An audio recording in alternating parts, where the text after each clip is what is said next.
An employee of the advertising firm Dentsu jumped to her death in 2015.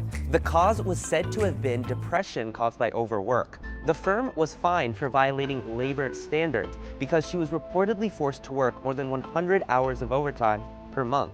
Working long hours is a way of life in Japan, so much so that some occasionally die from it. Karoshi is a term that means death by overwork. So why are people working so hard, and can it be fixed? Japan has some of the longest working hours in the world. Nearly a quarter of Japanese companies have their employees work more than 80 hours of overtime per month. Those extra hours are often unpaid. Today, Japan's corporate culture is driven by the so-called salary man. Not only does he work long hours in the office, but it's also assumed he'll participate in after-work activities too, like drinking with colleagues. In 2017, one survey found that despite being entitled to 20 days off per year, Japanese workers left 10 of those days unused, topping every other country in the survey. You don't have to be in the confines of corporate walls to feel the impact of its work culture. It's 3 a.m. Thursday morning right now in Tokyo.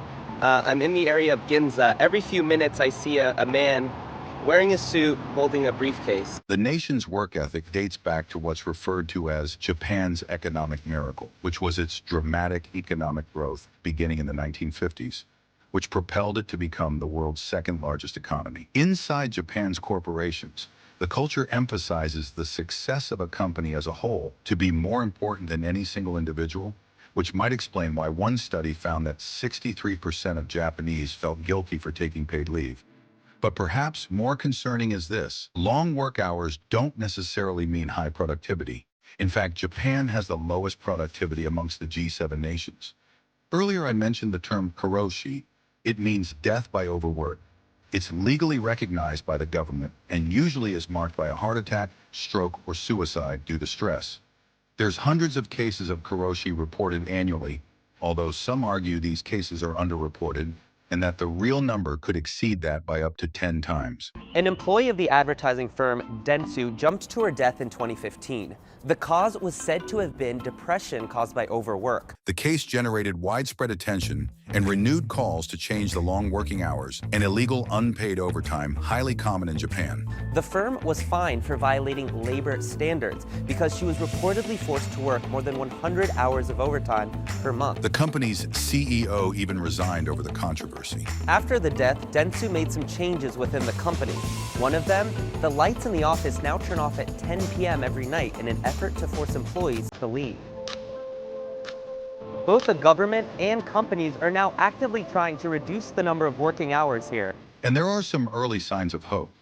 Japan's government has considered several initiatives to curb the number of hours spent at the office, including making it mandatory to take at least 5 vacation days a year and requiring a rest period between the end of one day and the start of another.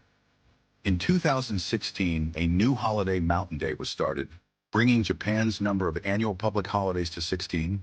And in 2017, the government launched an initiative called Premium Fridays, in which it encouraged companies to allow their employees to leave at 3 p.m. on the last Friday of the month, promoting consumer spending and less time in the office. But one study found that less than 4% of employees in Japan actually left early on the first Premium Friday, which is why, despite these initiatives, a cultural challenge still looms. Since Japan's culture emphasizes the group over the individual, well, no one wants to be the first one to leave the office. And there's another reason that there's pressure on people to work hard. Japan's economy is in danger. And in order to maintain its massive size, Japan needs to put in the hours. Japan lost its spot as the world's second largest economy to China in 2011, a title that it had previously held for 42 years. Japan is dealing with a labor crisis. Its population is aging fast and its birth rate is in decline. That means its total population is going down. And in the next 50 years, it's projected to shrink by nearly a third. The population is expected to go from 127 million in 2015 to just 88 million by 2065.